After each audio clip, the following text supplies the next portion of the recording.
Sí. Muy buenas tardes, un gusto saludar a todos y cada uno de los miembros de la Asociación Mexicana de Investigadores de la Comunicación, la MIC.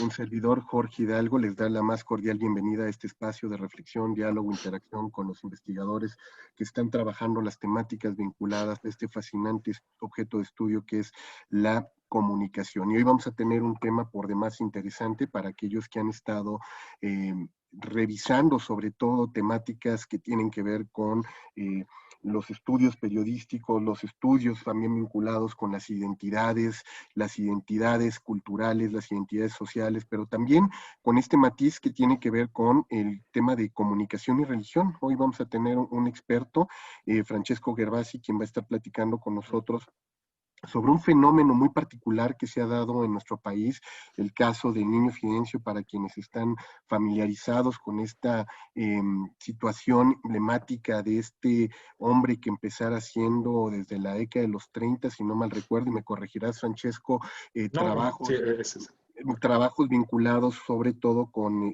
como los curanderos, pero empezó a generar un culto en la región del norte de nuestro país, en particularmente en la región del Espinazo, Nuevo León, donde se ha generado un culto, una referencia muy particular hacia este personaje que incluso, si no estoy mal, también ha tenido referencias literarias, referencias cinematográficas, y pues Francesco Gervasi, experto de la Universidad Autónoma de Coahuila, quien va a estar dialogando el día de hoy con nosotros, va a hablar sobre este fenómeno del no santo, expresiones de discriminación hacia el fidencismo en sitios de noticias mexicanas. De hecho, cuando anunciamos tu webinar, Francesco, hubo quienes por ahí nos preguntaban qué es esto del fidencismo, un concepto, término que seguramente ha sido poco utilizado por muchos, pero que tiene que ver, como bien lo habías dicho, en el conversatorio que teníamos previo al inicio a nuestro webinar, Francesco,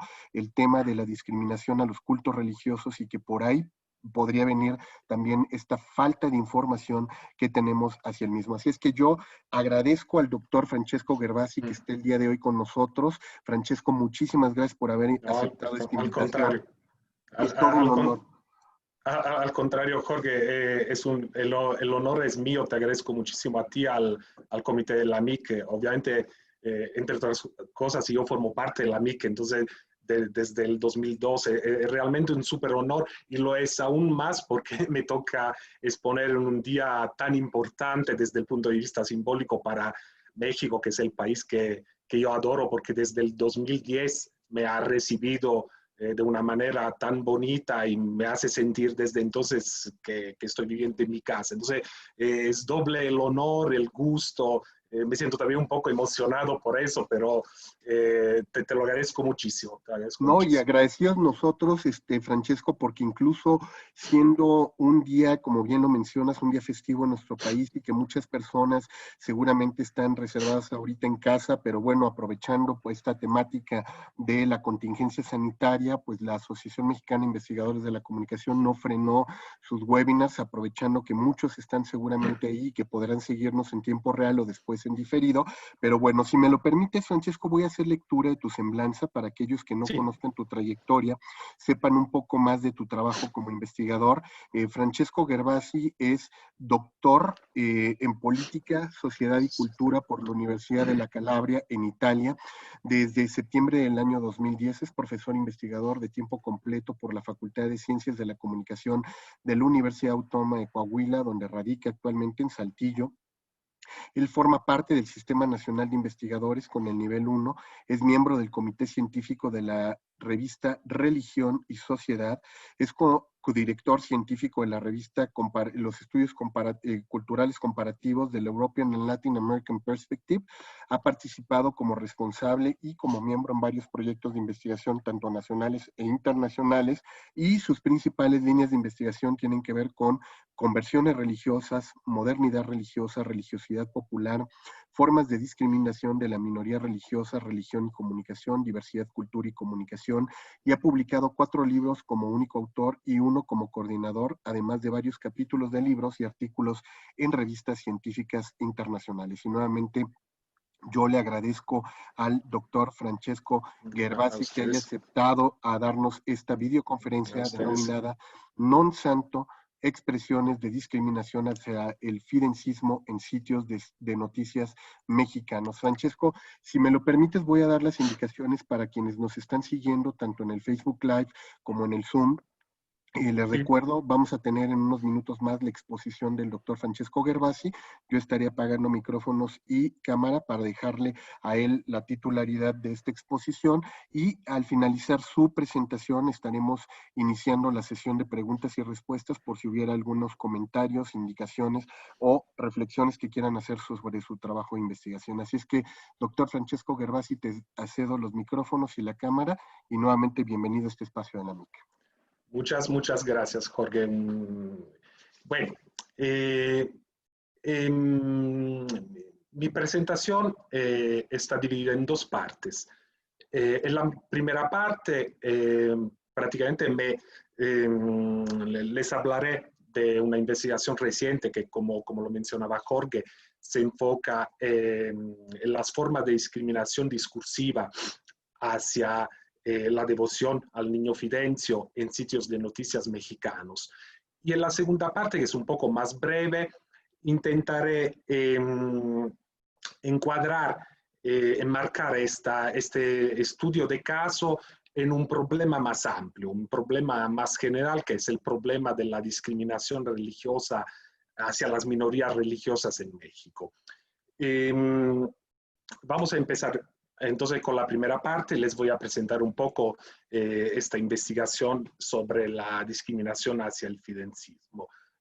¿Cuál era el objetivo de la investigación?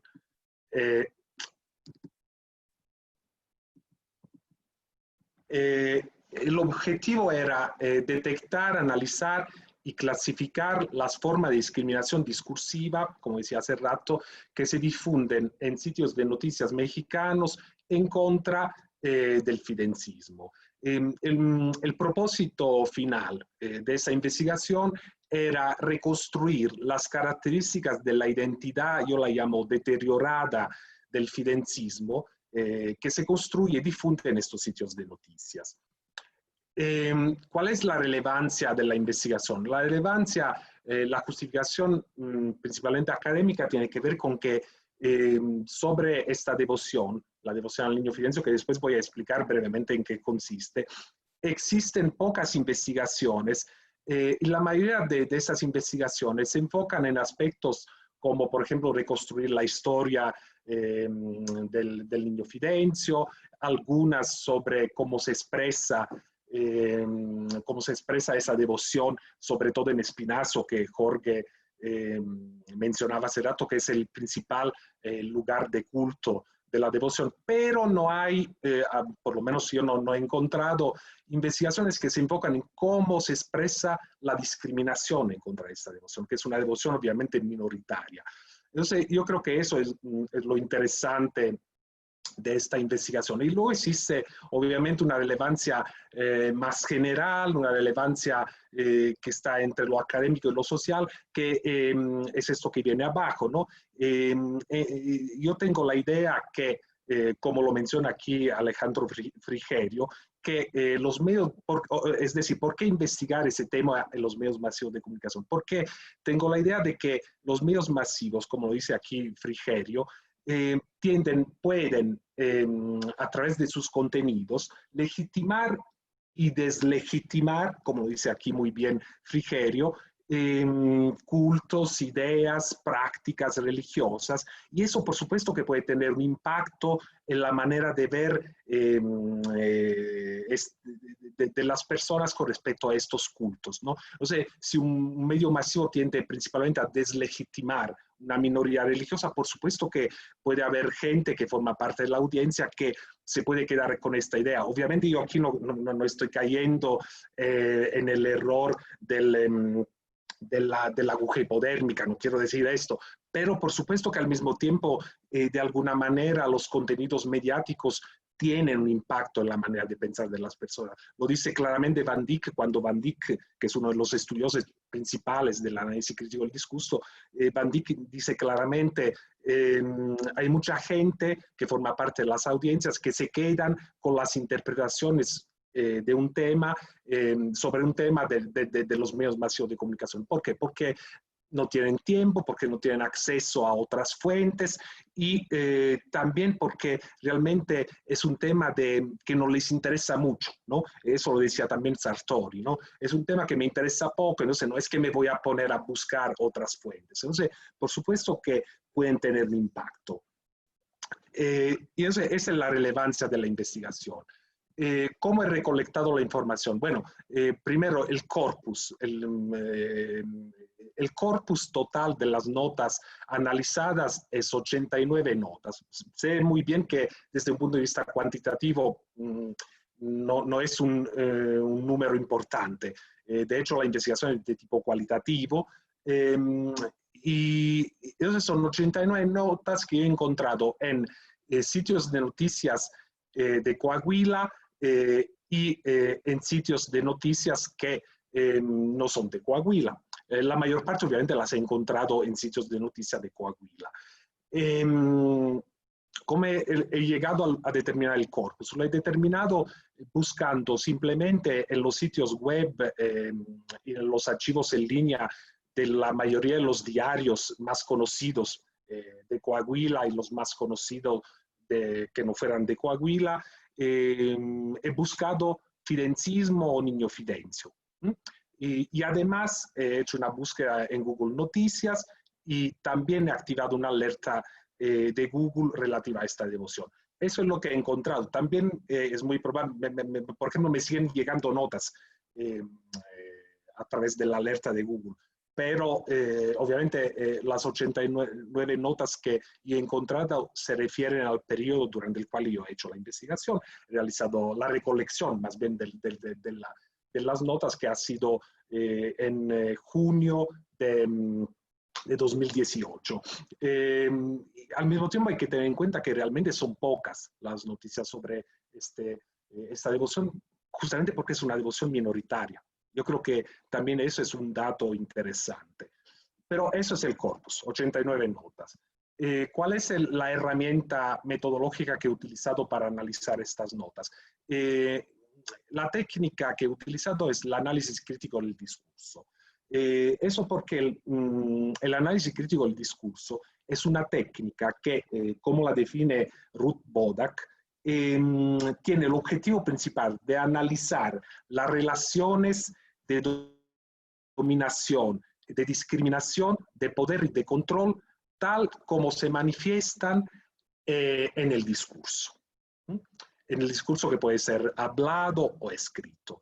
El punto central para mí del análisis crítico del discurso, lo vuelvo a decir, ¿cuál es? Es que el discurso, como dice Van Dijk, es una práctica social. ¿Qué significa? Que según Van Dijk, lo he dicho también cuando hablaba de la relevancia de mi investigación, el discurso tiene consecuencias concretas en la vida de las personas. No es que lo que se dice o lo que se escribe no tiene ningún valor. Tiene valor porque puede tener consecuencias concretas en la vida de las personas. Entonces, por eso es interesante, yo creo, analizar el discurso. Más específicamente, he utilizado, más bien he adaptado a mi objeto de estudio una propuesta que hacen estos tres autores que se llaman Castellanos Guerrero, Gómez Izquierdo y Pineda Castillo. Ellos hicieron una propuesta para analizar la discriminación, el racismo hacia los grupos indígenas en periódicos mexicanos. Y realizando esta investigación, esos tres autores han identificado tres mecanismos principales que se utilizan en los diarios mexicanos para discriminar a los grupos indígenas mexicanos. Y son los que yo he utilizado para poder detectar y analizar las notas con un contenido discriminatorio hacia el fidencismo. Son el mecanismo de encuadramiento que yo así lo entiendo, como consiste en construir representaciones negativas del otro, utilizando estrategias discursivas implícitas. Se usan las asociaciones de ideas, las implicaciones, las sugerencias, no es directo, ¿no? Por ejemplo, aquí puse el ejemplo de la que Biellorca, uno de los más importantes estudiosos de racismo contemporáneos, Él dice que una manera a través de la cual se manifiesta la discriminación en los medios masivos es la estetización, que consiste en destacar las características de un grupo social, de un grupo de algún tipo de grupo minoritario, destacando principalmente sus características naturales, dice Viviorca, casi animales, ¿no? O sea, ahí que te está sugiriendo casi que este grupo de personas sí es bueno en algo, ¿no? Parece casi una cosa positiva, pero es bueno solo en esto, ¿no? Por ejemplo, es muy típico decir que las personas negras son muy buenas en ciertos deportes, ¿no? O sea, ese es un mecanismo muy sutil, pero probablemente más peligroso que un mecanismo explícito, ¿no? Porque aquí se sugieren las cosas, ¿no? El mecanismo de colocación, en cambio, es un mecanismo más explícito. Aquí precisamente consiste en construir una identidad negativa del otro de manera abierta, totalmente abierta. Aquí dice Viviorca, por ejemplo, son representaciones desprovistas, a mí me gustó esa frase, desprovistas de sutileza, ¿no? Son muy, hasta Viviorca las llama groseras, ¿no? Son representaciones groseras, directas, y consiste en descalificar a las víctimas, diciendo, por ejemplo, que son inferiores, sucias, peligrosas, ¿no? Peligrosa es uno de los elementos que más se utilizan con respecto a varios grupos minoritarios. Por ejemplo, se utilizaba, sigue utilizando mucho en Europa con respecto a los migrantes, ¿no? Son peligrosos, son violadores, son ladrones, son diabólicos. Yo lo he encontrado bastante con respecto a temas religiosos. Y el tercer mecanismo es el mecanismo para orientar la acción del poder. Aquí es cuando en los contenidos mediáticos, de manera directa o indirecta, implícita o explícita, se tiende a sugerir qué hacer con el grupo en cuestión. Es decir, el grupo en cuestión es un grupo de criminales. Hay que castigarlo, hay que controlarlo, educarlo, eliminarlo por completo, ¿no? Esos son los tres mecanismos que he utilizado, que más bien que he buscado identificar las notas sobre el niño Fidencio. ¿Cuáles son los conceptos orientadores? Muy rápidamente de mi investigación. Los llamo así porque es como los llamaba Blumer, ¿no? Porque realmente representan conceptos muy flexibles, ¿no? Puntos de referencia muy flexibles para realizar la investigación, pero no son conceptos rígidos. Por eso yo los llamo orientadores, ¿no? Bueno, no yo cito a Blumer y por eso los llamo así. El primero son, aquí realmente hay más, pero aquí puse los más importantes. El primero es el de religiosidad popular. La religiosidad popular, ¿qué tipo de religiosidad es? Es una religiosidad que es administrada directamente por los creyentes, ¿no? Sin intermediarios. Son los creyentes que deciden principalmente las creencias, las prácticas, a veces son creencias, son tipo de religiosidades, la popular, que son rechazadas, ¿no? por las instituciones eclesiásticas, por ejemplo, como es el caso del fidencismo. Además, es un tipo de religiosidad sincrética, es decir, que tiende a mezclar, ¿no? Varias creencias y varias prácticas que provienen de otras religiones. Aquí probablemente Canclini lo llamaría como híbrida, ¿no? Se trata de unir y construir una religiosidad que desde mi punto de vista sí es coherente, ¿no? Eso es lo interesante, que es coherente desde el punto de vista de las personas que administran este tipo de religiosidad. Otros aspectos rápidos de esta religiosidad es que generalmente entre devoto y santo se instaura una relación de tipo familiar, en el sentido que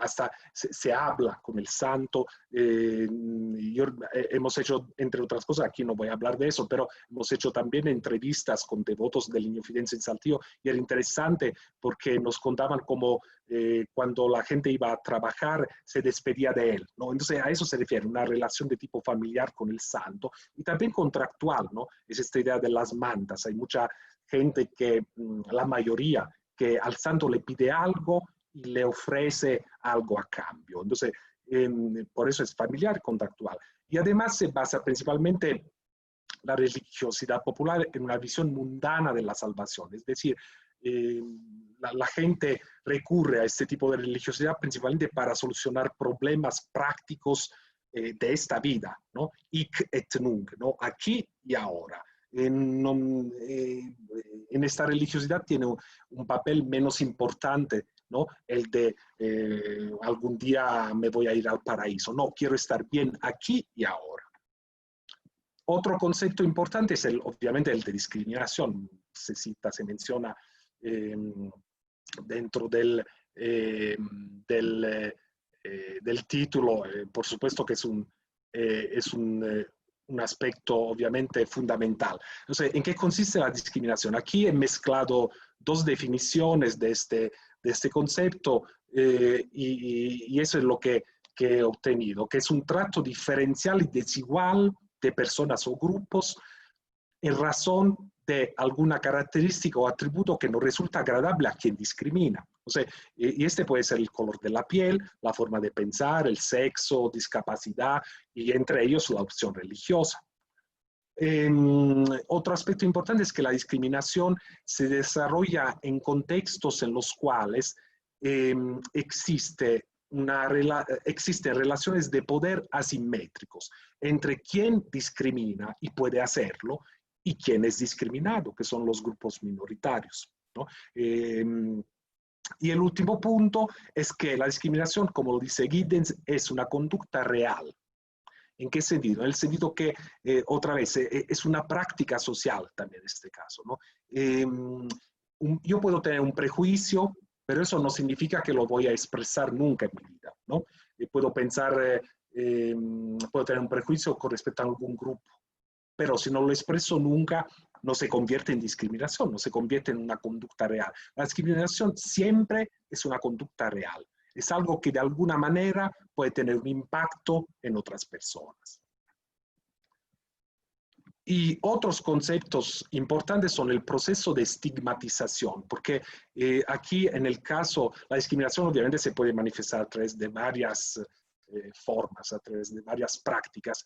En este caso se manifiesta a través de un proceso de estigmatización, que yo creo que es también muy típico de la discriminación dentro de los medios masivos de comunicación. ¿En qué consiste? Consiste en que un grupo dominante asigna al grupo minoritario ciertas características negativas, ¿no? Taguieff dice ciertas marcas, lo marca con estigmas, ¿no? Que es esta, como decía Goffman, es este atributo profundamente desacreditador del otro. Ese es un estigma, ¿no? Entonces, el proceso de estigmatización funciona así. Se le asigna, un grupo dominante asigna, porque tiene el poder de hacerlo, una serie de características negativas a un grupo minoritario. Este proceso de estigmatización culmina en la construcción de una identidad que yo llamo deteriorada. Utiliza obviamente ese término también Goffman, pero es fácil entenderlo como recuperando, retomando el significado literal del término, que deteriorar significa empeorar. Entonces, empeorado con respecto a qué? Respecto a la identidad que se atribuye, en este caso, los devotos del Niño Fidencio. Es una identidad, la identidad deteriorada, como diría otro autor importante que es Couchet, podríamos definirla como una heteroidentidad. Couchet hace una distinción entre la heteroidentidad, que es la identidad que los grupos dominantes asignan a los grupos dominados, y la autoidentidad, que es la identidad que se construyen esos grupos. Entonces, la heteroidentidad es siempre una identidad impuesta, ¿no? Por eso hetero, ¿no? Nos la impone alguien que tiene el poder de hacerlo.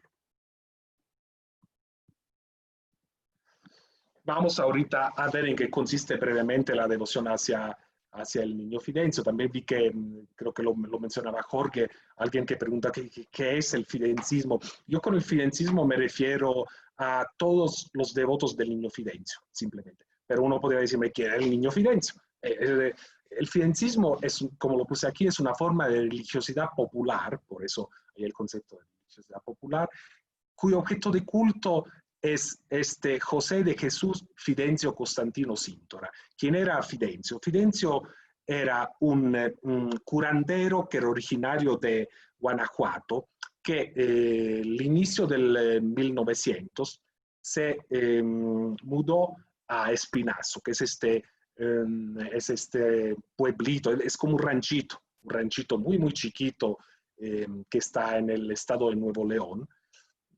Y ahí empezó a curar y a sanar un montón de personas que estaban enfermos. Entonces se volvió muy famoso. Tuvo mucho éxito. Tuvo también problemas, porque, por ejemplo, fue demandado por la Asociación de Médicos de Nuevo León, porque como que les quitaba la chamba, ¿no? Y entonces, la cosa interesante es que después de la muerte de Fidencio, prácticamente se difundió entre sus secuaces la idea de que el espíritu de Fidencio se volvía a encarnar en la gente, en sus devotos, que se llaman materias o cajitas, para seguir con su labor de curandero. Entonces, esta devoción en qué se basa? Se basa principalmente en rituales de curación. No solo, obviamente, la gente pide también otras cosas, pero principalmente la gente va a Espinazo, va con una materia del niño Fidencio para curarse de alguna enfermedad. Las creencias se basan en una mezcla principalmente entre catolicismo y espiritismo, no solo, pero principalmente entre catolicismo y espiritismo. Existe una iglesia fidencista cristiana que la han creado en 1993 algunos seguidores del niño Fidencio, pero digamos que los fidencistas se dividen entre los que pertenecen a esta iglesia y los que simplemente consideran a Fidencio como un santo, entre otros. De hecho, se autodefinen católicos muchos de ellos. Y el Fidencio es un santo, probablemente uno de los más milagrosos, entre otros. Después de su muerte, después de que se difundió esa idea de que se encarnaba en sus devotos, se han difundido muchas misiones de devotos, sobre todo en el norte de México, principalmente en Nuevo León, también en Coahuila, pero también hay muchos en Estados Unidos, muchas misiones del niño Fidencio en Estados Unidos. Esas son algunas fotos que yo tomé hace bastante tiempo. Creo que fue la última vez que fui a Espinazo, ¿no? Son algunas de las fotos. Por ejemplo, que se ve abajo es el charquito, que sí, es un charco en el cual los devotos del niño Fidencio se reúnen y reciben bendiciones por parte de materias, y allí es uno de los lugares sagrados de Espinazo, porque allí a través de esta agua piensan que se puedan curar de muchas enfermedades. Una cosa interesante que yo creo que hay que destacar es que desde cuando vivía Fidencio, hubo un conflicto bastante importante entre el Fidencio y después el fidencismo y la Iglesia Católica. ¿Por qué? Primero porque la Iglesia Católica nunca le perdonó a Fidencio de que llegó a celebrar los sacramentos sin ser ordenado. Él celebraba sacramentos ahí en Espinazo, entre otras cosas porque no había un sacerdote, no había un sacerdote católico allá. Entonces, él se encargaba de eso, pero sin ser ordenado, entonces nunca se lo perdonaron. Y además, otro aspecto es porque es considerado por muchos de sus devotos como el Cristo de Espinazo. Entonces, como lo han destacado esos autores, eso es inaceptable, desde el punto de vista de la Iglesia Católica, porque, como dice aquí, desvía la atención de Jesucristo a favor, ¿no?, de este Mesías mexicano. Y entonces desde allí la Iglesia Católica ha prohibido sus imágenes en las iglesias y también ha impartido instrucciones, se me hace tremenda la palabra, ¿no?, para limpiar las congregaciones de las creencias y rituales fidencistas. Entonces, es importante, yo creo, destacar este conflicto. Vamos a ver los resultados.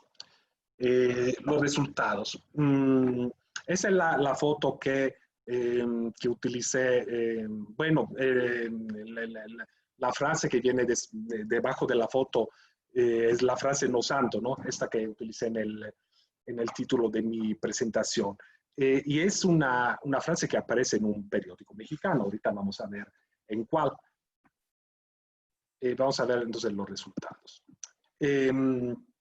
Aquí tengo las primeras dos diapositivas, están dedicadas a unos datos cuantitativos que al mismo tiempo, lo decía hace rato, obviamente no tienen ninguna pretensión de poder generar alguna generalización estadística.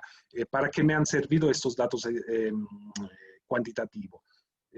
Me han servido para poder entender, por ejemplo, en este caso, en qué tipo de temas y formatos de las notas consultadas se concentraban las notas dedicadas al Niño Fidencio. Es solo para eso. Es decir, me ha servido como un punto de referencia para realizar el análisis de tipo cualitativo. Entonces, aquí lo que se puede notar es que, como decía hace rato, obviamente son muchas más las notas que encontré en los sitios de noticias de Coahuila. La mayoría de las notas en Coahuila se concentran entre notas informativas sobre los festejos, reportajes que reconstruyen la historia del Niño Fidencio, notas informativas en las cuales la devoción no es el tema principal. Por ejemplo, son notas en las cuales encontré una en la cual se hablaba de un accidente donde se habían muerto dos devotas del Niño Fidencio y entonces se mencionaba la devoción, pero no era el tema principal.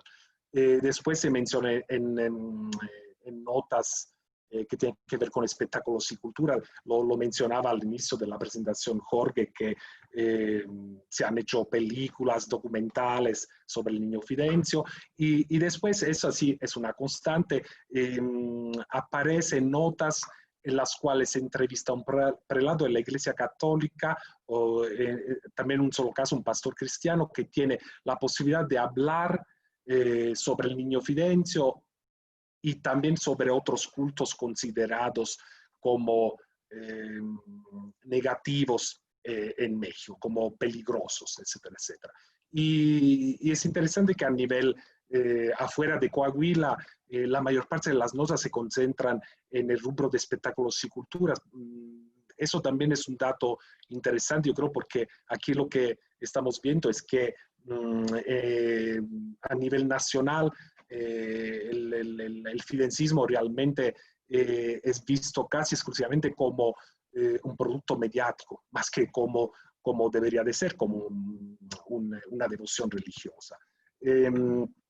¿En cuál de estas notas se tiende a discriminar el fidencismo? En los sitios de noticias de Coahuila, en 24 y 73, y en los sitios de noticias del resto del país, en 4.16. En total son 28 de 89, que obviamente no son la mayoría, pero representan un 31.46%, que yo creo que no hay que desestimar. Son notas en las cuales de todas formas se tiende a discriminar al fidencismo. Y aquí es sintetizado en estas dos tablas en cuáles de estas notas se tiende a discriminar el fidencismo. Entonces, como yo me lo esperaba realmente, en las entrevistas a prelado, 6 entrevistas a prelado de la Iglesia Católica, por supuesto que se tiende a discriminar en todas las 6 al fidencismo. Y lo mismo pasa a nivel nacional, en el sentido que he encontrado 3 notas en las cuales se entrevista a un prelado de la Iglesia Católica sobre el fidencismo y otros cultos estigmatizados en México, y en las tres se tiende el tratamiento tiende a ser discriminatorio. Y después, en las de Coahuila, la mayoría de las notas discriminatorias se concentran entre los reportajes sobre la reconstrucción de la historia del Niño Fidencio, en las notas que se enfocan en los festejos del Niño Fidencio que se dan en octubre y en marzo. En octubre, entre 17 y 19 de octubre, porque son las fechas de nacimiento y muerte del Niño Fidencio, y en marzo, entre 18 y 19, porque se dice que el Niño Fidencio era muy devoto de San José. Entonces, es por eso que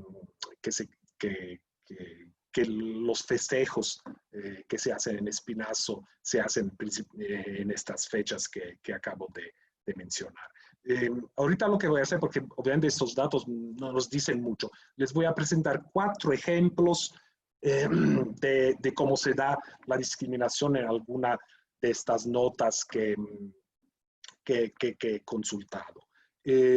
Vamos a empezar por 2 notas que son de sitios de noticias no de Coahuila, es decir, los que yo he llamado también nacionales, es decir, que no son de Coahuila. Y las otras 2, en cambio, son notas que pertenecen a sitios de noticias de Coahuila. Vamos a empezar con los nacionales. Esa es la primera. Espero que se vea más o menos bien. Esa es una nota de la Gaceta de Tamaulipas. Y en esta nota lo que se reporta es el fallecimiento de un padre, David, exorcista, que era de ahí, de Tamaulipas. Y bueno, se menciona, aquí puse un fragmentito, aquí se dice: de acuerdo con el religioso, son un campo fértil para recibir la presencia del Señor de las tinieblas, la devoción a la muerte, a Pancho Villa, al Niño Fidencio y a la Ouija. Entonces, aquí obviamente lo que se está diciendo es que el fidencismo es una devoción junto con otras, peligrosa para los católicos, para el alma, ¿no?, de los católicos, porque puede llevar a la posesión diabólica, ¿no? Y toda la nota, desde el título, es manejada como una lucha entre el bien y el mal, ¿no? Entonces allí se tiende a enfatizar, como dice Tayev, ¿no?, este conflicto entre nosotros y ellos, ¿no? Y esta idea de que hay que enfatizar la idea de la guerra casi, ¿no? En este caso entre el bien y el mal. Pero aquí el tema principal, en otras palabras, es que el Niño Fidencio, junto con otros cultos, es manejado como una devoción peligrosa para los católicos. La segunda nota, nuevamente una nota de sitios de noticia nacional, es del Excelsior, esa nota. Y aquí ya el titular a mí se me hace hasta chistoso, porque dice: Iglesia emite lista de santos que son pirata. Entonces, es interesante, ¿no? Es una aplicación de una lógica económica a la idea de santidad, pero bueno, eso sería otro estudio. Y entonces, aquí nuevamente el fidencismo viene discriminado junto con otros cultos. Aquí puse unos fragmentos. Se dice en la nota, se aclara que no pertenece al selecto grupo de quienes deben de estar en los altares: Jesús Malverde, conocido como el santo de los narcotraficantes, Juan Soldado y el Niño Fidencio, la Santa Muerte, ¿no?, que también son los cultos entre los más estigmatizados en México. O sea, aquí lo que se está diciendo prácticamente que la devoción al Niño Fidencio es una devoción falsa, ¿no? Porque si estoy negando la santidad del Niño Fidencio, al mismo tiempo estoy diciendo que todos sus devotos no entienden, ¿no? Son personas incapaces de entender que este Fidencio no era un santo, y entonces no tiene sentido que exista una devoción a él dedicada, ¿no? Entre otras cosas, se tiende a acercar, a asociar el fidencismo y esos otros cultos que se mencionan en la nota a una superstición. Obviamente el término superstición es muy interesante porque ya ¿cómo se llama? La Real Academia Española la define como una creencia extraña a la fe y contraria a la razón. Entonces es interesante porque es algo, la superstición es considerada desde la Real Academia Española como algo irracional, pero que no forma parte de esta irracionalidad socialmente aceptada en un contexto cristiano y católico como podría ser México, ¿no? Porque la fe, en este caso, podríamos verla como una irracionalidad aceptada, ¿no? Socialmente aceptada. Es una irracionalidad totalmente inaceptada, ¿no? Y además, bueno, podría hablar por mucho tiempo sobre cómo ha sido manejado este término por parte de la Iglesia Católica en los contextos católicos y cristianos. Superstición se refiere a sobrevivencia, ¿no? ¿Sobrevivencia de qué? Sobrevivencia de prácticas paganas que obviamente son rechazadas por la Iglesia Católica. Entonces, y al mismo tiempo, después se dice que es una falsa devoción que atenta, entonces otra vez, además de falsa, nuevamente es peligrosa contra los cánones de la doctrina católica porque puede confundir las ideas, ¿no? Y otra cosa interesante que, repito, la nota es sobre varios santos, pero la imagen que aparece es la imagen, bueno, aparece una imagen que no se ve nada, pero debajo de la imagen se destaca de manera específica la devoción al niño Fidencio, porque debajo de esta imagen, lo puse aquí, dice no santo, que repito es lo que yo tomé para el título de mi ponencia. El niño Fidencio fue un famoso curandero, entonces se habla del niño Fidencio de manera específica. Y aquí están las notas de los sitios de noticias de Coahuila. La primera es esta que también el titular, no sé cómo a quién se los ocurren, pero al diablo con las brujas.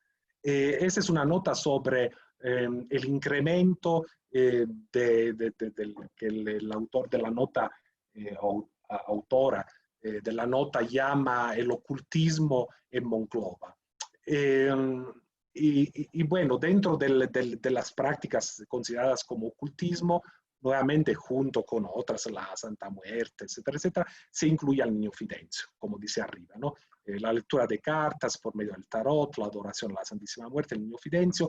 Aquí otra vez se quiere como que transmitir nuevamente la idea de peligro, no se han incrementado, está aumentando, tenemos que sancionarlo, ¿no? Pero yo creo que el objetivo principal de esta nota es delinear el perfil de los devotos, que repito, en general los que según hacen actos de ocultismo, pero dentro de eso se están incluidos los devotos del niño Fidencio, que vienen definidos, aquí dice, que aseguran que quienes tienen interés por la hechicería o brujería y estas prácticas carecen de educación, autoestima y madurez, ¿no? O sea, aquí se está delineando un poco el perfil de los devotos. Y es interesante porque se legitima esa idea diciendo que es lo que dice la Iglesia Católica, cristiana, autoridades educativas y los mismos expertos en psicología. Además, aquí no lo puse, pero en la nota se dice que los que practican esos rituales que tienen que ver con la Santa Muerte, el niño Fidencio, etcétera, etcétera, en la mayoría de los casos se convierten también en personas peligrosas desde el punto de vista social, es decir, son personas que pueden convertirse en asesinos, en ladrones, etcétera, etcétera. Y es interesante la parte final de la nota porque también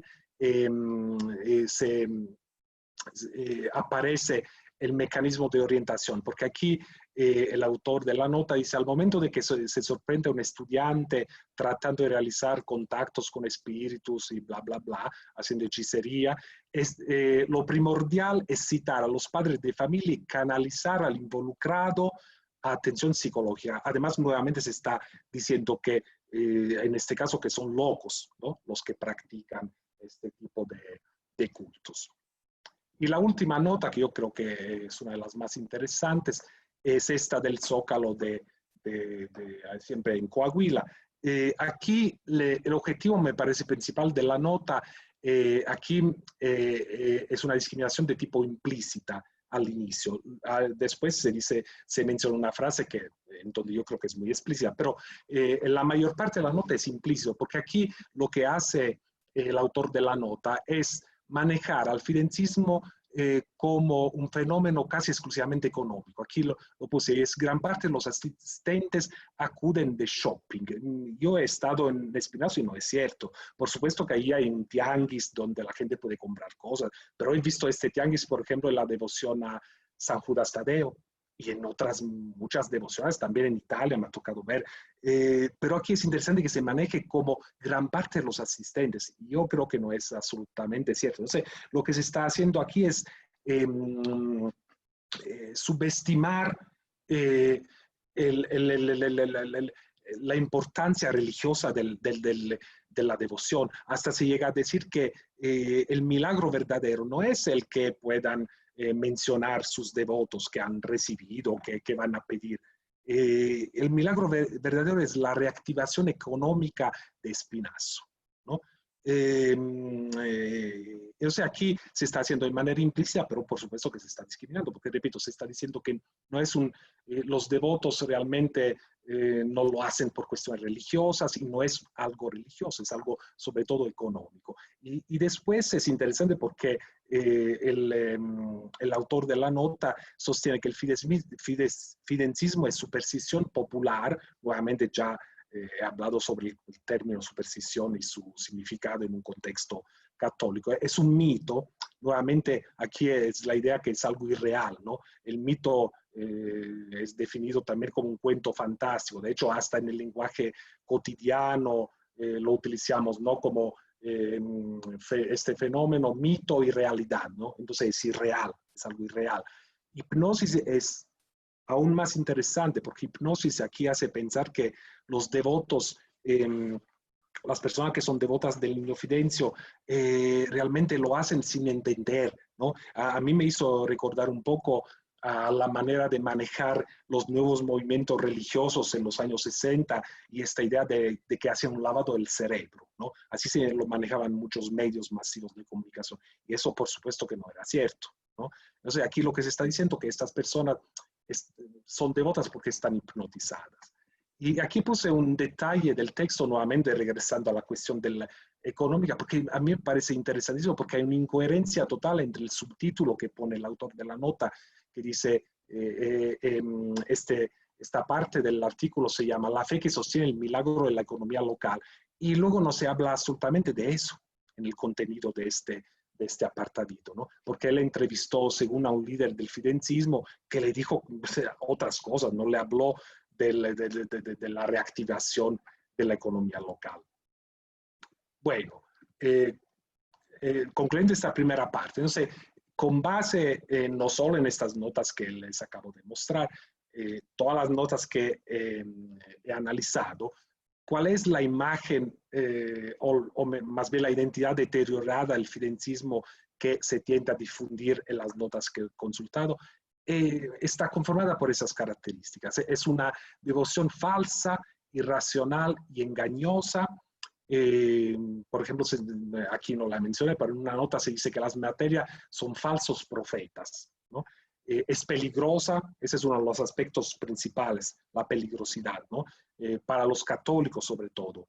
En una nota se dice que Espinazo es un sitio escalofriante, que me hace acordar un poco lo que me pasó de manera personal la primera vez que fui a Espinazo, que me invitó una persona que me dijo, ten cuidado porque no hagas fotos, no, porque ahí es peligroso, los devotos son peligrosos, y por cierto, no era cierto, no era absolutamente cierto. Hasta yo me acuerdo que una vez que fuimos, una señora que vivía allí, una devota, hasta nos invitó a comer a su casa. Entonces, pero bueno, es interesante, ¿no? La peligrosidad es uno de los aspectos principales, es uno de las estrategias principales que se utilizan en un proceso de discriminación de un grupo minoritario y más específicamente, como dice Taguieff, de estigmatización de un grupo minoritario. Y el último punto es que los devotos son gente fanática, ignorante y sin voluntad propia. Vamos ahorita a pasar a la segunda parte, que repito, obviamente es más breve. aquí lo que voy a hacer es intentar enmarcar ese estudio de caso en un problema más amplio, que es el problema de la discriminación hacia las minorías religiosas en México. Porque uno podría preguntarse por qué existe esa discriminación, en este caso mediática, en contra de un grupo religioso minoritario que es el fidentismo en el caso específico. ¿Por qué existe en México?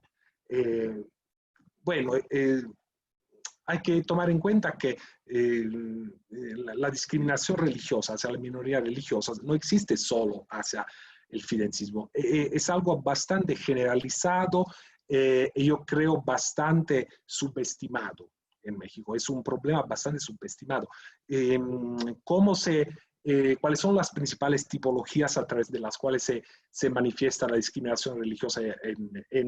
Aquí puse en América Latina porque tomé de un artículo de Frigerio, que es uno de los estudiosos del fenómeno religioso latinoamericano de los más importantes. Él se refiere a América Latina en general, pero obviamente se pueden aplicar también en México porque forma parte de América Latina. Existe la discriminación estatal, que se basa sobre todo en leyes o acciones que favorecen o desfavorecen a ciertos grupos religiosos, creencias, etcétera, etcétera. Pero existe también una discriminación social, que se da, aquí puse una cita de este artículo, a través de críticas y estigmatizaciones que provengan de distintos actores sociales, que pueden ser las iglesias, también gente religiosa, pero también gente no religiosa, ¿no? Gente laica, ¿no? Que puede ser un médico, un psicólogo o un periodista, ¿no? Que tiene mucho que ver con lo que estamos viendo hoy aquí.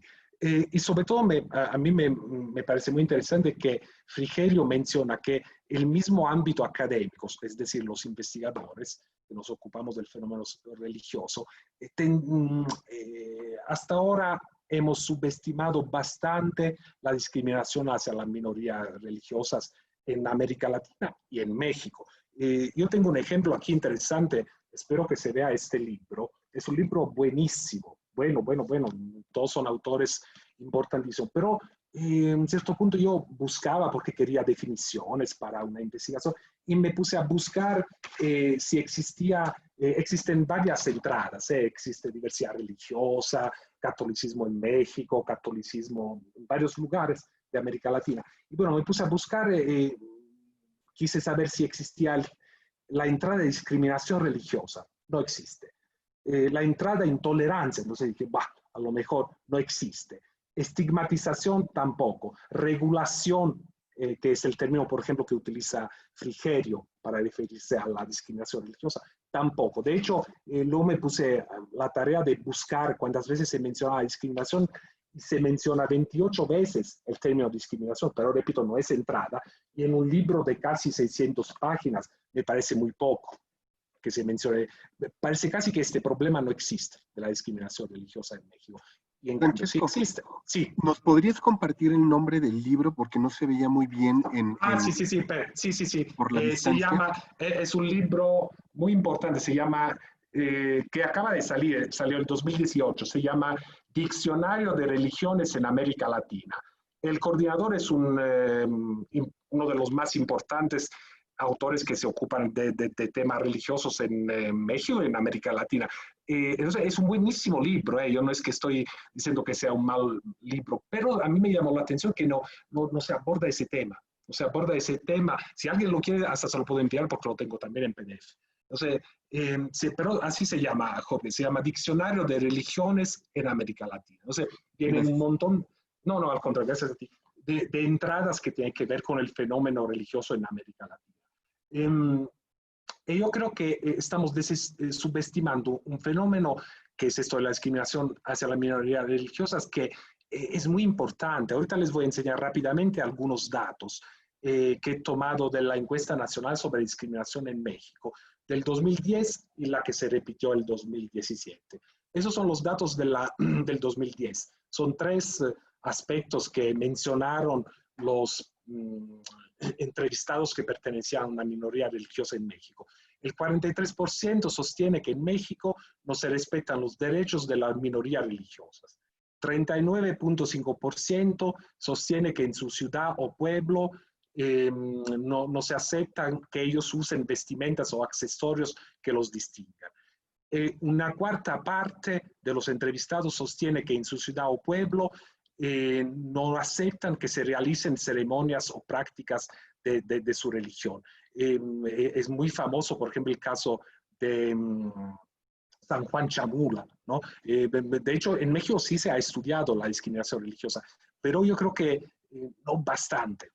La mayoría de las investigaciones se enfocan en la discriminación hacia los protestantes, que por supuesto se ha dado y ha sido muy violenta, sobre todo en el sur de México. Hay pueblos en donde las personas que se han convertido al protestantismo han sido corridas, les han quemado sus casas, no les permiten realizar sus prácticas propias.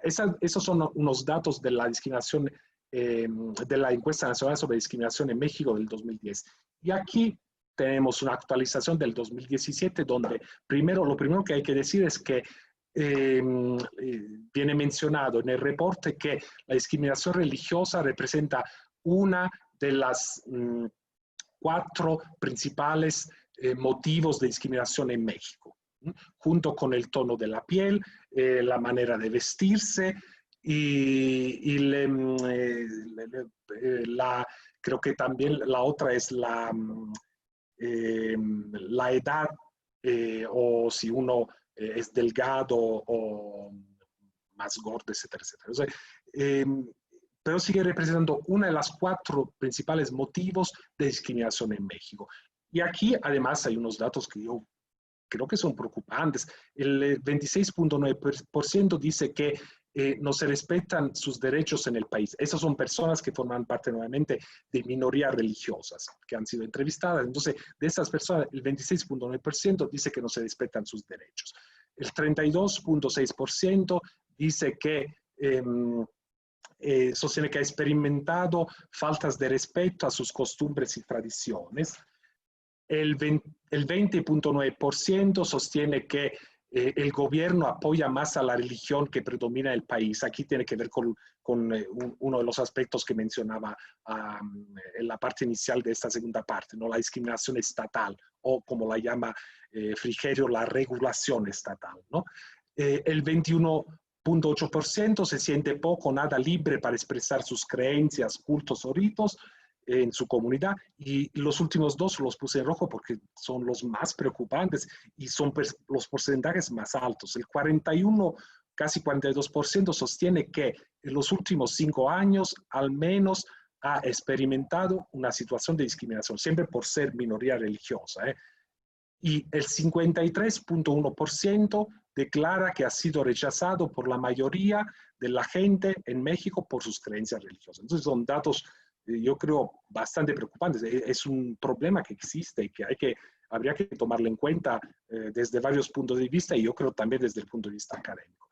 ¿Y a qué se debe todo esto? No es que no existan las leyes que deberían de tutelar a las minorías religiosas. Por ejemplo, la diversidad religiosa está tutelada sobre todo a través de la Ley Federal para prevenir y eliminar la discriminación religiosa y la Ley sobre asociaciones religiosas y culto público. Pero el problema, como lo dice este estudioso mexicano, Garma Navarro, es que estas leyes no se aplican o se aplican de manera negligente y descuidada.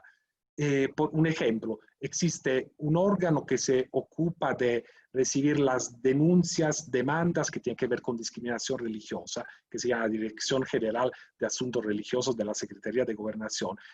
¿Cuál es el problema? Que cuando le llegan esas denuncias, esas demandas, como estrategia para solucionar el conflicto, este organismo privilegia, como dice aquí, la vía del diálogo y la conciliación entre las partes, en lugar del castigo. ¿Y eso qué ha significado históricamente? La impunidad, que se han quedado impunes las personas que han realizado algún acto de discriminación religiosa. Entonces, nuevamente, ¿por qué? ¿Por qué se da esta contradicción entre leyes y su aplicación? Yo creo que aquí es una de las tantas respuestas. Como lo han mencionado de la Torre y Gutiérrez Zúñiga, en México, aquí cito, persiste una posición privilegiada para la religión católica y su jerarquía, y prevalece un fuerte vínculo entre nacionalismo y catolicismo. Entonces, es una cuestión cultural e identitaria, ¿no? El catolicismo, yo lo he notado también como extranjero, que hay gente que piensa que la Virgen de Guadalupe es un símbolo cultural de México y no es católica. Entonces, es interesante, ¿no? Forma parte de la identidad nacional mexicana. Entonces, como dice aquí, las demás religiones, las religiones diferentes de la católica, son vistas, como lo dice este autor Hernández Sánchez, como un elemento pernicioso que podría debilitar la pretendida unidad católica del pueblo mexicano. Son vistos como una amenaza a esta identidad, ¿no? Entonces, aquí el punto, ¿cuál es? El punto es que realmente existe una diversidad religiosa que ya desde algunos años está aumentando en México, pero para utilizar unos términos que utiliza Beckford, no se ha afirmado en México el pluralismo religioso. La diversidad religiosa es un concepto descriptivo, es decir, constato que existen varias opciones religiosas en el país. El pluralismo, según Beckford, es un concepto normativo, tiene que ver con una actitud positiva hacia la diversidad religiosa, ¿no? Entonces, es lo que hasta ahora yo creo que ha faltado en México, pero obviamente no solo en México, ¿no? Es esta actitud positiva desde el punto de vista cultural, político, obviamente, hacia la diversidad religiosa. Entonces, voy a cerrar, quiero cerrar con una frase que me gusta mucho. Es una frase de Carlos Monsiváis, que yo creo que sintetiza bastante bien esta contradicción muy fuerte, ¿no?, que existe entre la existencia de algunas leyes que sí tutelan la diversidad religiosa y las prácticas, que las prácticas tienden a ser en muchos casos, como lo hemos visto, discriminatorias hacia los grupos religiosos minoritarios y entre ellos el fidencismo. Y esta frase que, repito, me gusta mucho es esta. Monsiváis dice, México es un país laico, pero distraído, ¿no? Distraído, yo creo, por lo menos yo así lo interpreto, sobre todo en el sentido que es distraído a favor del catolicismo, ¿no? Y no me refiero solo a la discriminación estatal, también muchas personas que sí yo lo he vivido, lo he visto en varias situaciones, como por ejemplo con respecto al fidencismo, hay mucha gente, sobre todo católica, que se burla del fidencismo, que dice que tienen prácticas muy enajenadas, ¿no? Y mientras que yo, la vez que fui a Espinazo, tienen prácticas como las que tienen cualquier otra devoción en todo el mundo. Entonces, con eso quiero concluir y aquí les dejo en esta última diapositiva, si a alguien le interesa sobre este tema del fidencismo, he publicado un libro y también un artículo en una revista brasileña y ambos se pueden descargar de manera gratuita, entonces si alguien lo desea hacer, puede hacerlo desde aquí. Y por supuesto terminé con un verde, blanco y rojo para celebrar nuestro México querido.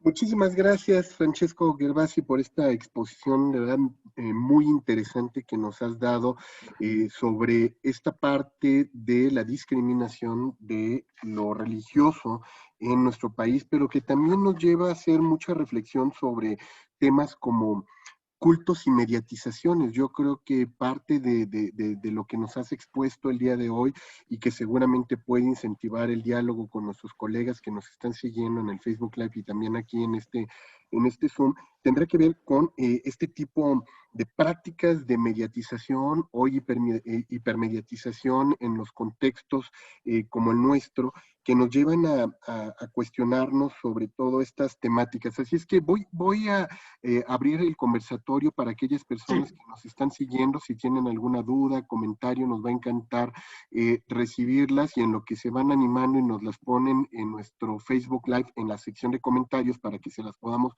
compartir a Francesco. Yo tengo algunas preguntas y reflexiones sobre el trabajo que nos has expuesto, Francesco. Sí. Y la primera de ellas es que me llama la atención que en este que podríamos denominar el siglo de las libertades, el siglo de la búsqueda de la defensa de los derechos humanos, pareciera que lo que menos hemos visto es el ejercicio de la libertad y el ejercicio del respeto a los derechos humanos. Y yo creo que tu tema, más allá del el culto al niño Fidencio, nos deja entrever pues todas estas grandes brechas que tenemos en la vivencia de los derechos humanos, como bien decías, ¿no? El hecho de cómo un Estado que intenta regular de pronto las prácticas y las libertades se vuelve el primer agente coercitivo, cómo los entornos sociales donde buscamos apelar a la diversidad y al pluralismo, en lugar de hablar de diversidad y pluralismo, lo que estamos es pintando el mundo de blanco y de negro, y donde no dejamos la cabida para los negros, sino nada más para lo que es blanco.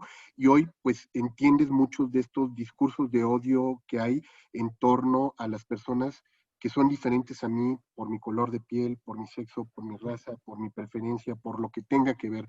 Entonces, quizá bajo ese matiz es por donde yo quisiera centrar esta primera reflexión, Francesco, Sí. porque ¿qué desafíos enfrenta entonces el mundo de la comunicación cuando trata de cubrir el tema de la equidad, la pluralidad, la diversidad, la democracia en entornos donde mediáticamente hemos construido, como tú lo decías, encuadres, framings, agendas muy particulares para que no se viva ni la democracia, ni el pluralismo, ni la diversidad?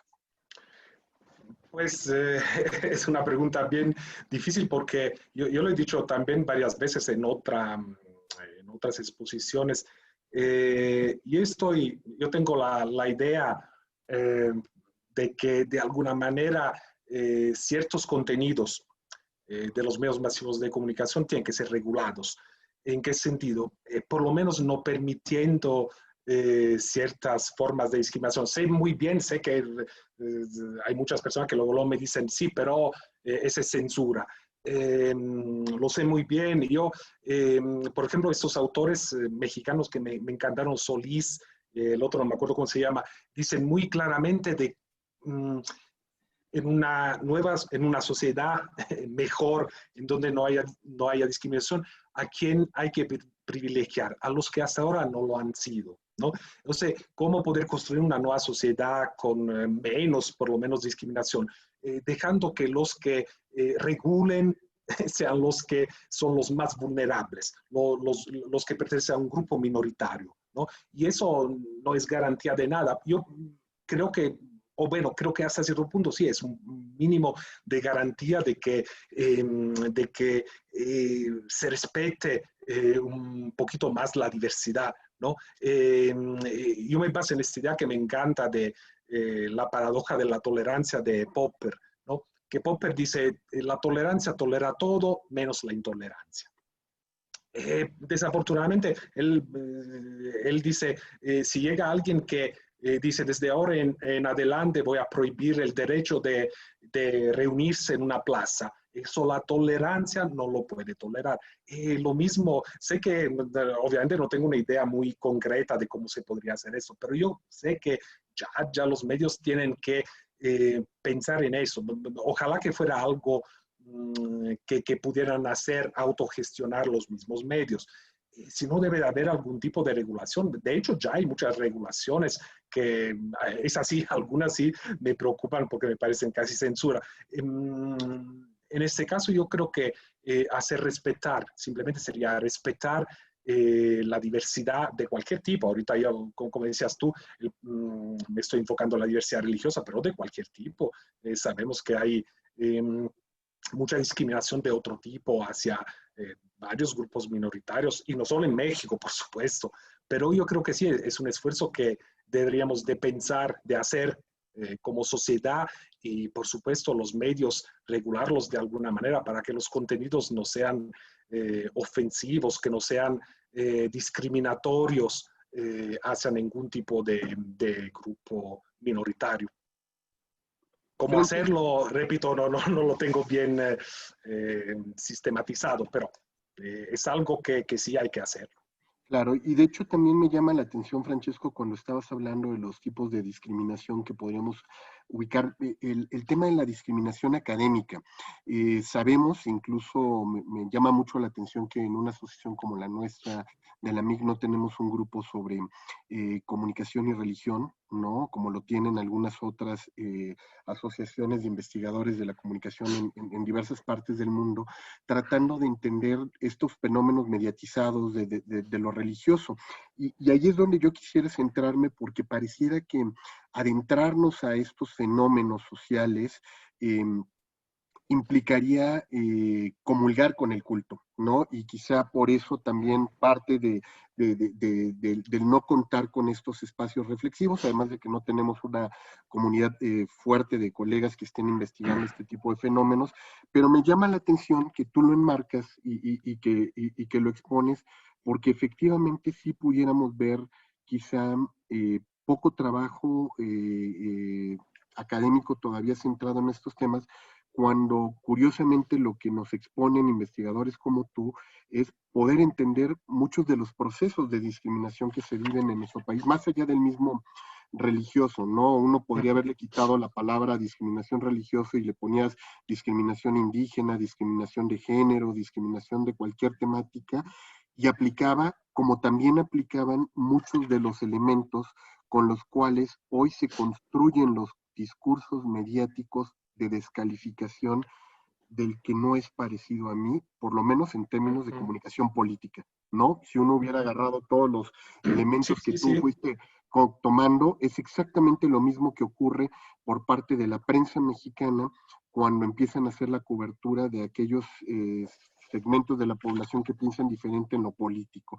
Entonces, vamos a pasar por aquí. Ya hay algunos comentarios, Francesco, que nos están llegando. Sí. Salvador Bravo dice que algo parecido con las ideas de las aguas de Tlacote, el foco tonal en Ocotlán, Jalisco, la isla de los brujos en Catemaco, también en Veracruz, como parte de este tipo de fenómenos. También nos dice Salvador que podríamos encontrar que en el origen de la Guelaguetza tiene el inicio también una disputa entre las distintas creencias religiosas, sociales y culturales, así como los casos de San Juan Chamula, que tienen su origen en las distintas sectas o agrupaciones religiosas que se han asentado en la región desde hace muchos años, para bien y para mal. No sé si sobre esta parte, los comentarios que nos está diciendo, compartiendo Salvador, ¿verdad? ¿Tengas algún comentario, Francesco? Eh, no, en el sentido que tengo entendido que está diciendo que la discriminación existe también con respecto a eso. Pues sí, el punto el que yo quería destacar es justamente ese, es decir, que en general los cultos minoritarios que de alguna manera son mal vistos, ¿no? Por la Iglesia Católica y por los católicos, porque de alguna manera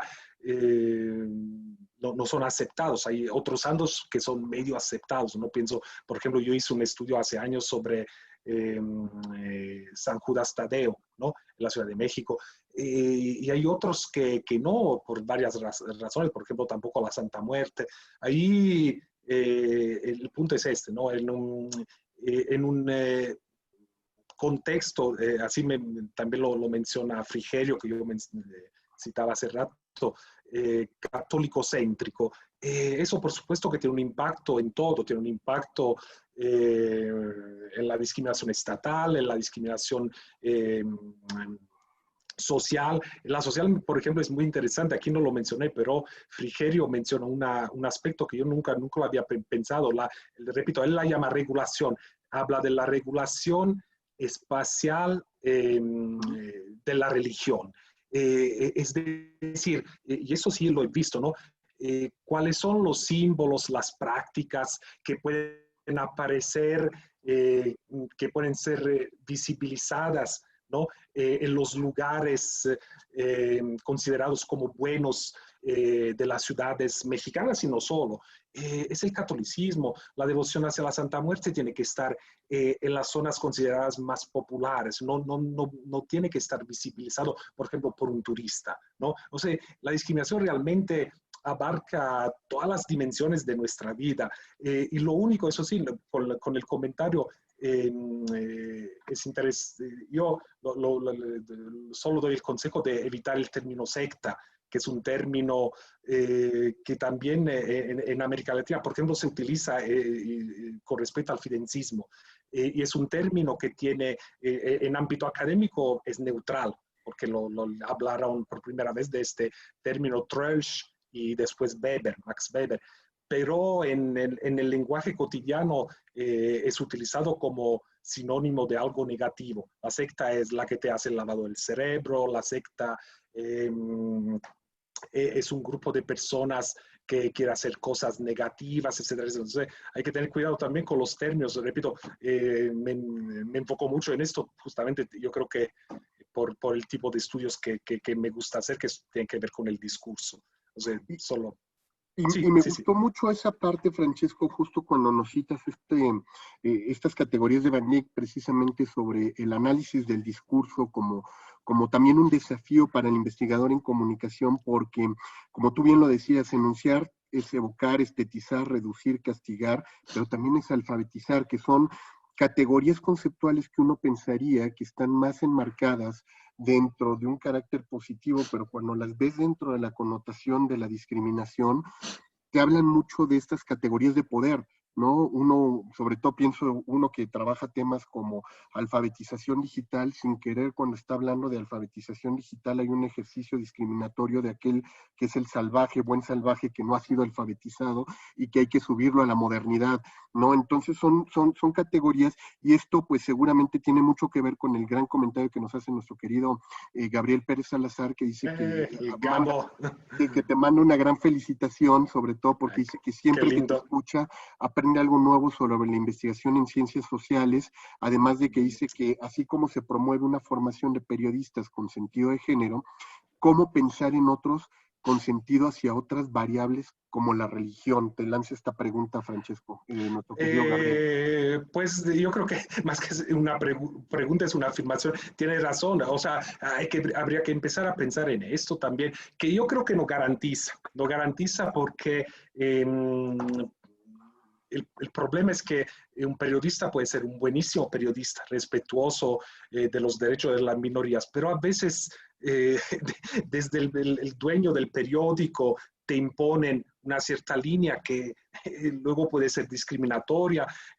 Por ejemplo, con respecto al caso que estoy mencionando varias veces de la minoría religiosa en México, un importante antropólogo que ya trabaja y vive en México desde hace años, ya es muy grande, más Ferrer Kahn dice, los medios masivos de comunicación están en mano o directa o indirectamente a dueños que están relacionados con el catolicismo. Entonces eso ya obviamente uno lo podemos preparar súper bien, que claro, es bueno, no estoy totalmente de acuerdo con Gabriel. Por supuesto que debe haber cursos y que vayan en este sentido, ¿no? Como ya los hay con respecto al género. Sería bueno tenerlos también con respecto a cualquier cuestión que tenga que ver con una minoría, el respeto de las minorías. Pero al mismo tiempo yo creo que todo esto no nos garantiza un resultado positivo porque, repito, luego la línea editorial en la que se imponen, por ejemplo, pienso a lo que decías tú de la cuestión política.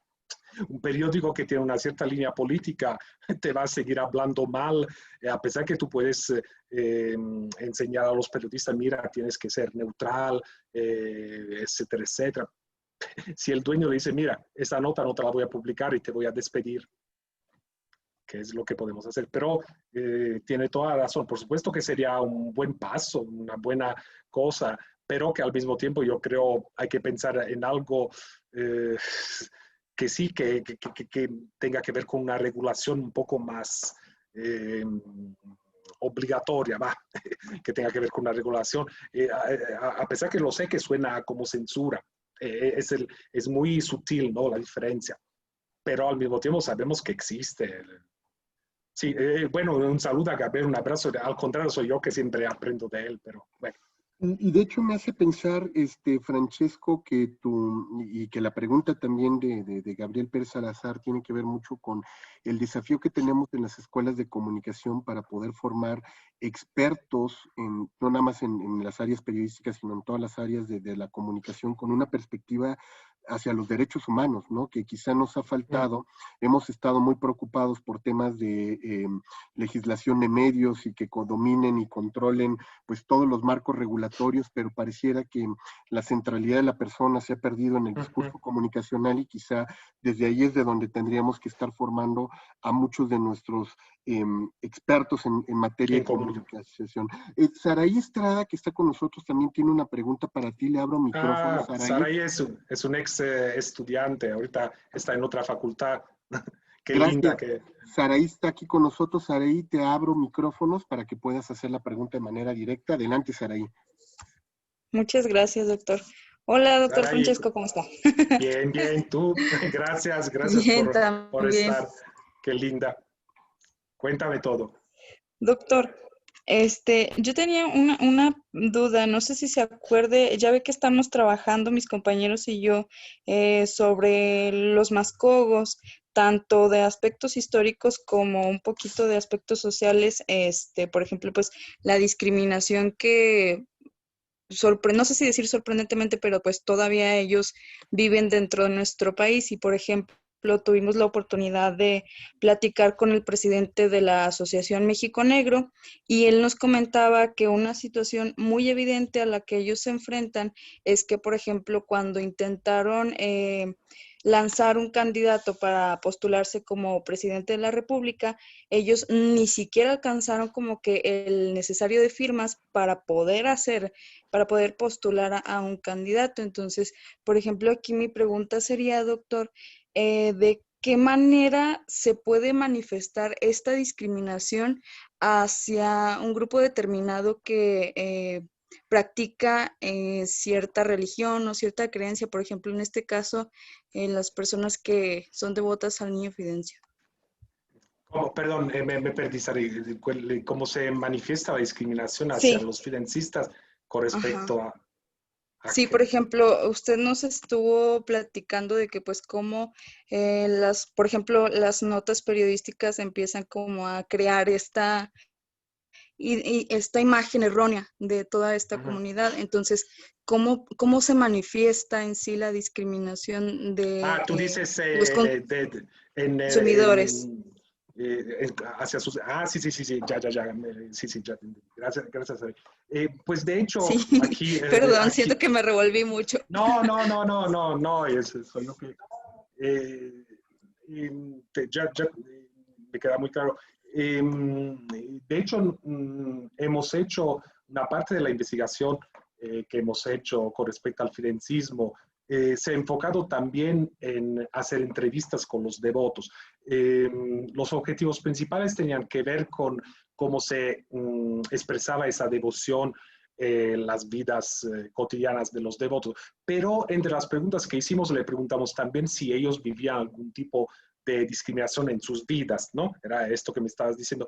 Y ellos nos han dicho que sí, principalmente cómo se manifiesta. Se manifiesta sobre todo por parte de vecinos, que por familiares. Recuerdo una persona que nos contó que desde cuando se había hecho devoto del Niño Fidencio, toda su familia lo dejó de hablar, papá, mamá y un hermano, dejó de hablar con él por todo un año, ¿no? Y no sé cómo se manifiesta.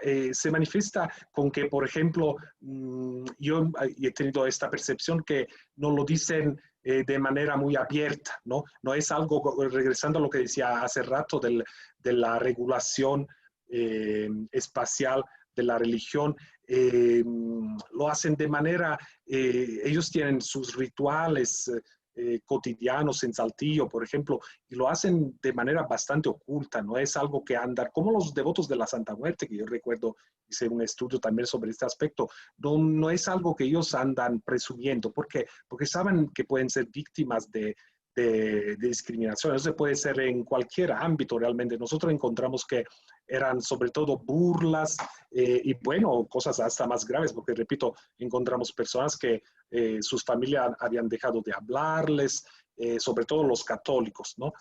Y esas yo creo que son las principales manifestaciones. Se dan en los varios ámbitos de la vida cotidiana. Yo mismo lo he vivido entre conocidos, repito, he visto hasta a veces Lo he visto también en Facebook de algún conocido burlándose de esta devoción, ¿no? Y lo que, que decía hace rato cuando empecé a hablar con Jorge, yo recuerdo, yo me enteré por primera vez de esta devoción cuando recién llegué a Saltillo.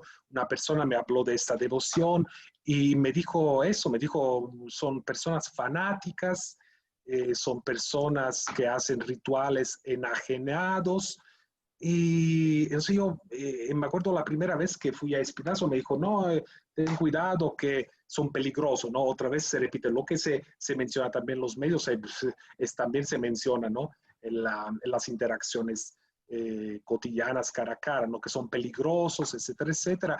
Y la verdad, cuando yo fui a Espinazo, lo que he visto es devotos como cualquier otro, que hacen rituales como cualquier otro. He visto rituales parecidos a los que vi en Espinazo, en la Basílica de Guadalupe, en la Ciudad de México. O sea, realmente, pero yo creo que esas son las formas de discriminación. Se tiende a principalmente a subestimar la importancia de su religiosidad, de sus prácticas y de sus creencias, ¿no?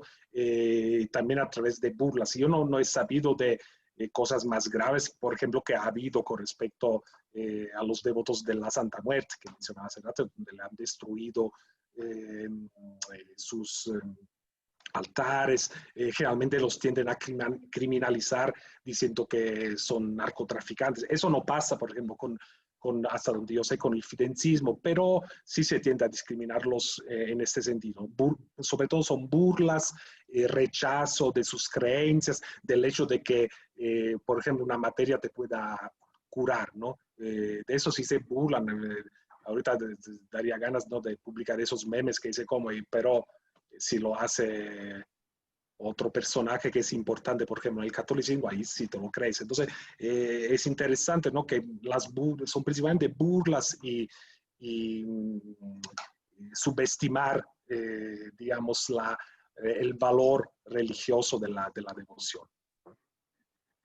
Y esto me hace mucho sentido, esto que te preguntaba, Saraí, también con el comentario de Salvador Bravo, que dice que la aparente apertura periodística sobre la igualdad y tolerancia encubre la realidad que se vive en México en las redes sociales, donde se rompen con estas creencias, dice, o si en las redes sociales se mantiene el discurso. Tú, Francesco, que lo has estado estudiando, ¿crees que se refuerce y o se mantiene?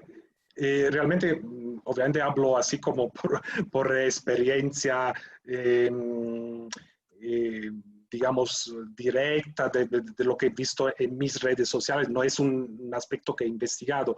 Y es interesante lo que dice Salvador Bravo, Salvador. porque sí, sería interesante investigarlo. No lo he investigado. Por lo que yo he visto, repito, en algunos, es interesante porque no es que tengo muchísimos amigos. Bueno, tengo muchos porque son muchos estudiantes.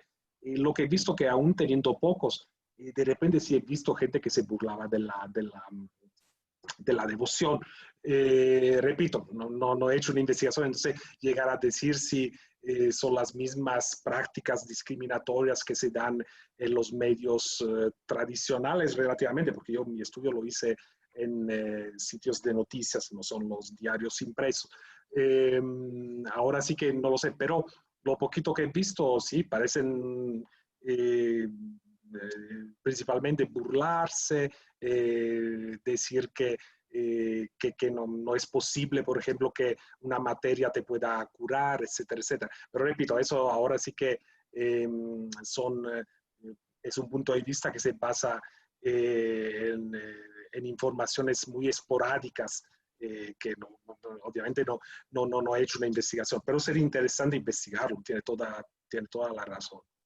Y tenemos por aquí dos últimas preguntas, Francesco, una de Asael, que nos dice que cuáles son las dificultades para estudiar los grupos religiosos minoritarios en México, y un comentario de Salvador Bravo sobre si tú tienes algún comentario particular sobre el caso de María Sabina en Oaxaca.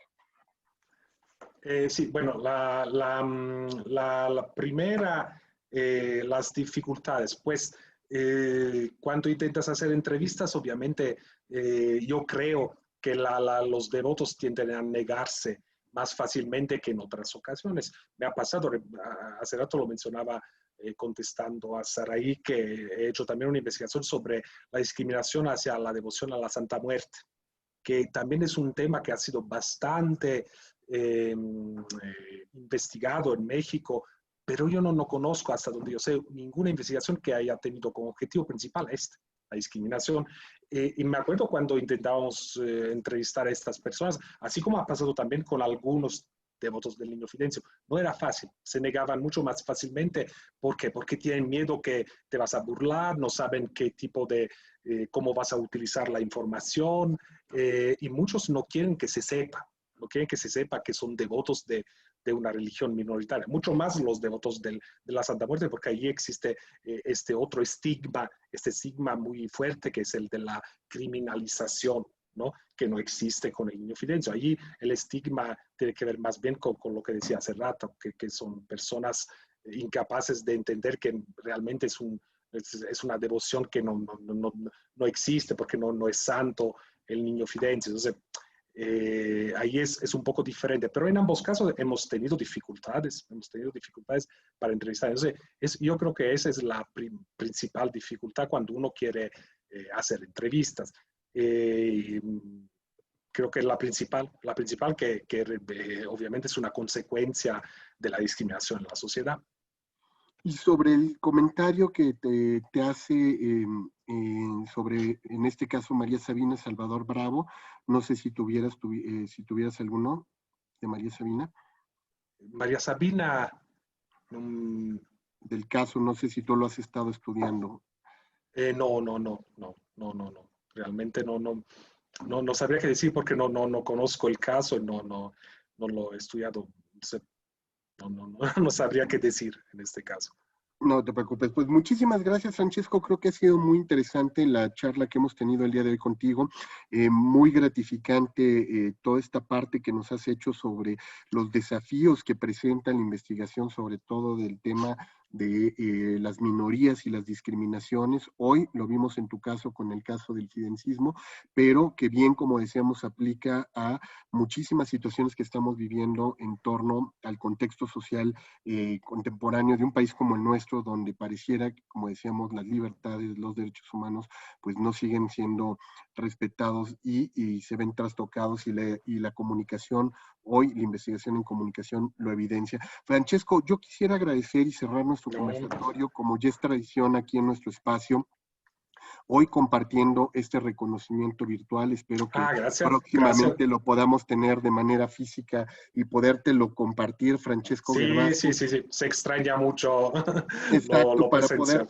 Para poderte dar también un fuerte abrazo y decirte gracias por esta valiosa conferencia sobre No Santo, expresiones de discriminación hacia el fidencismo en sitios de noticias mexicanos. Muchísimas gracias. Al contrario, muchísimas gracias a ti, Jorge, por la invitación al comité de la MIC y por haber moderado mi presentación. Te lo agradezco muchísimo y te mando igualmente un abrazo virtual y ojalá que lo más pronto posible sea un abrazo físico. Pues así es, ojalá que así lo sea, Francesco. Yo cierro nuestro conversatorio haciendo una cordial invitación para que la próxima semana nos acompañen. Vamos a tener a la doctora Elvira Laura Hernández Carballido, expresidenta también de nuestra asociación, quien va a estar hablando sobre los estudios de periodismo en México, un recorrido necesario por la República para entender pues cómo se está dando esta parte de la formación de los periodistas, qué está pasando con las periodistas también en nuestro país, y esta que se ha convertido quizá en una de las profesiones más difíciles en el planeta, y no se diga en nuestro país, cómo tenemos una responsabilidad los investigadores para mantenerla viva. Muchísimas gracias, Francesco. Muchísimas gracias a todas las personas que nos acompañaron. Sí, muchas gracias. Que tengan una excelente tarde. Hasta luego. Hasta luego.